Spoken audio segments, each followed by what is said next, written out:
أعوذ بالله من الشيطان الرجيم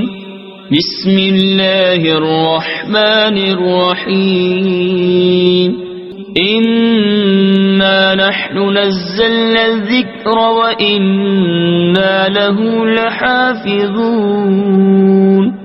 عزیز سامعین، سورہ بقرہ کی آیت نمبر 94 سے آج ہمارے نئے لیسن کا آغاز ہے۔ تو اس سے پہلے یہودیوں کے صرف دعوی ایمان کی تردید تھی، اور اب ایک دم ان کے 4 دعوے باطل کیے جا رہے ہیں۔ ان کا پہلا یہ دعویٰ تھا کہ ہم توریت کے مومن ہیں، دوسرا یہ کہ ہم اللہ کے بیٹے اور اس کے پیارے ہیں، یہودیوں کا تیسرا دعویٰ کہ جنت ہمارے ہی لیے ہے، اور چوتھا یہ کہ ہم کچھ بھی کریں ہمارے باپ دادا ہمیں بخشوا لیں گے۔ تو اس آیہ کریمہ میں فرمایا گیا کہ آخرت کا دن اگر اللہ کے نزدیک خاص تمہارے لیے ہے تو موت کی تمنا تو کرو۔ کہ یہودی کہتے تھے کہ جنت ہمارے ہی لیے ہے، یا ہمارے لیے جنت ہی ہے، ہم اللہ کے بیٹے اور اس کے پیارے ہیں۔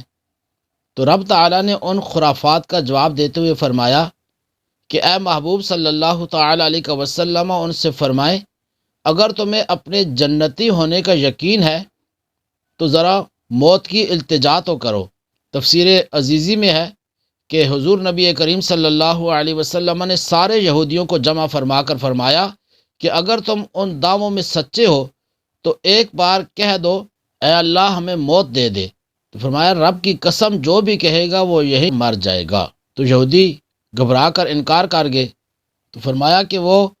موت کی ہرگز تمنا نہیں کریں گے ان بدعمالیوں کی وجہ سے جو وہ پہلے کر چکے۔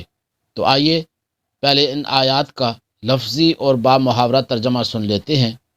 اعوذ باللہ من الشیطان الرجیم، بسم اللہ الرحمن الرحیم۔ قل ان کانت لکم الدار الآخرہ، قل آپ فرما دیجئے، ان اگر،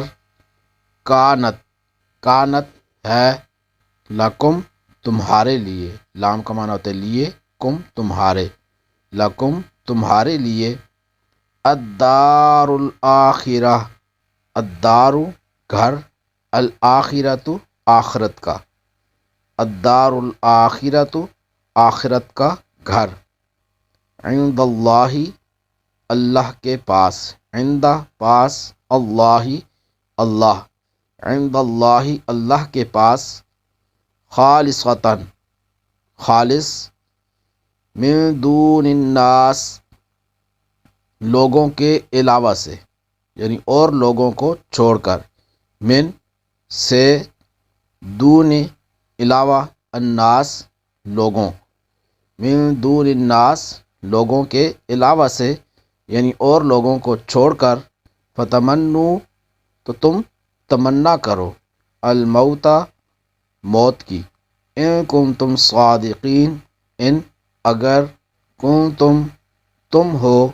صادقین سچے۔ اے محبوب صلی اللہ تعالیٰ علیہ وسلم تم فرما دو اگر دوسرے لوگوں کو چھوڑ کر آخرت کا گھر اللہ کے نزدیک خالص تمہارے ہی لیے ہے تو اگر تم سچے ہو تو موت کی تمنا تو کرو۔ وَلَن يَتَمَنَّوْهُ واو کا معنی اور، لَن يَتَمَنَّوْهُ وہ ہرگز تمنا نہیں کریں گے اس کی، لَن يَتَمَنَّوْهُ وہ ہرگز تمنا نہیں کریں گے، وہ اس کی یعنی موت کی، ابداً کبھی،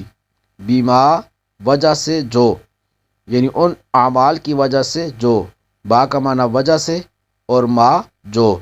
بیما ان اعمال کی وجہ سے جو، قدمت آگے بھیجے، ایدیہم ان کے ہاتھوں نے، ایدی ہاتھوں، ہم ان کے، ایدیہم ان کے ہاتھوں نے، اور اپنی بدعمالیوں کی وجہ سے یہ ہرگز کبھی موت کی تمنا نہ کریں گے۔ واللہ علیم بالظالمین واو کا معنی اور، اللہ اللہ علیم جانتا ہے، بالظالمین ظالموں کو، اور اللہ ظالموں کو خوب جانتا ہے۔ قل ان كانت لكم الدار الآخرة عند الله خالصة من دون الناس فتمنوا الموت فتمنوا الموت ان کنتم صادقین، اے محبوب صلی اللہ تعالی علیہ وسلم تم فرما دو اگر دوسرے لوگوں کو چھوڑ کر آخرت کا گھر اللہ کے نزدیک خالص تمہارے ہی لیے ہے تو اگر تم سچے ہو تو موت کی تمنا تو کرو۔ وَلَن يَتَمَنَّوْهُ أَبَدًا بِمَا قَدَّمَتْ أَيْدِيهِمْ، اور اپنی بدعمالیوں کی وجہ سے یہ ہرگز کبھی موت کی تمنا نہ کریں گے۔ وَاللَّهُ عَلِيمٌ بِالظَّالِمِينَ، اور اللہ ظالموں کو خوب جانتا ہے۔ عزیز سامعین، یہودیوں کا ایک باطل دعویٰ یہ تھا کہ جنت میں صرف وہی جائیں گے، جیسا کہ سورہ بقرہ کی آیت نمبر 111 میں بھی یہ دعویٰ مذکور ہے۔ اس کا رد فرمایا جاتا ہے کہ اگر تمہارے گمان میں جنت تمہارے لیے خاص ہے اور آخرت کی طرف سے تمہیں اطمینان ہے، اعمال کی حاجت نہیں، تو جنتی نعمتوں کے مقابلے میں دنیاوی مصائب کیوں برداشت کرتے ہو؟ تو موت کی تمنا کرو تاکہ عیش و آرام والی جنت میں پہنچ جاؤ، اور اگر تم نے موت کی تمنا نہ کی تو یہ تمہارے جھوٹا ہونے کی دلیل ہے۔ حضرت عبداللہ بن عباس رضی اللہ تعالی عنہما سے روایت ہے، حضور نبی کریم صلی اللہ علیہ وسلم نے ارشاد فرمایا، اگر یہودی موت کی تمنا کرتے تو سب ہلاک ہو جاتے اور روئے زمین پر کوئی یہودی باقی نہ رہتا۔ تو موت کی محبت اور اللہ تعالیٰ کی ملاقات کا شوق یہ مقبول بندوں کا طریقہ ہے۔ حضرت عمر رضی اللہ تعالی عنہ ہر نماز کے بعد دعا فرماتے،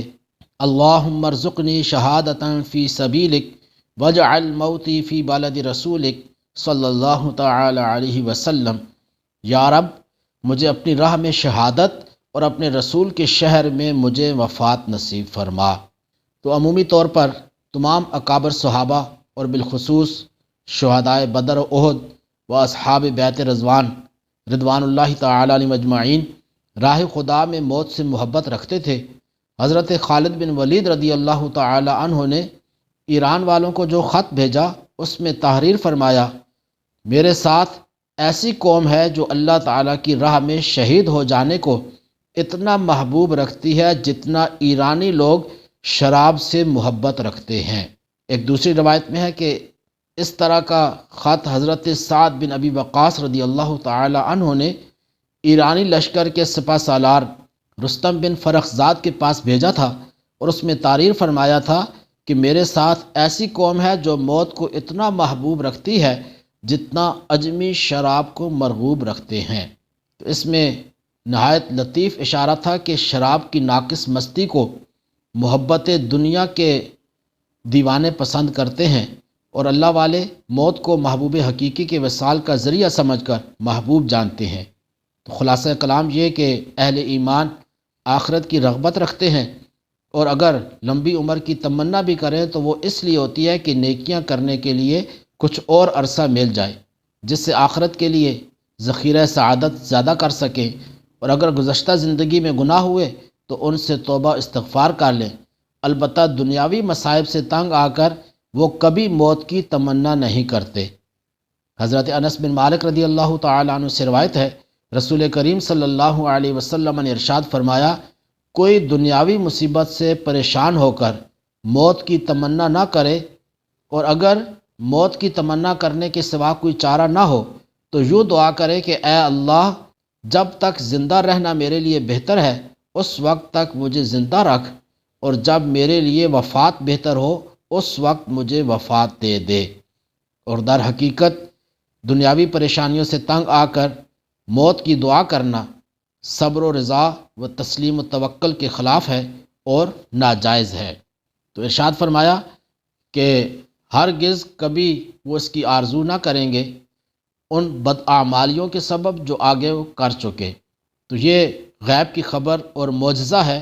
کہ یہودی نبی کریم صلی اللہ علیہ وسلم اور اسلام کی شدید مخالفت کے باوجود بھی موت کی تمنا کا لفظ زبان پر نہ لا سکے۔ اللہ تبارک و تعالی ہمیں قرآن کریم کو سمجھتے ہوئے اس پر عمل کرنے کی توفیق عطا فرمائے، آمین بجاہ النبی الامین۔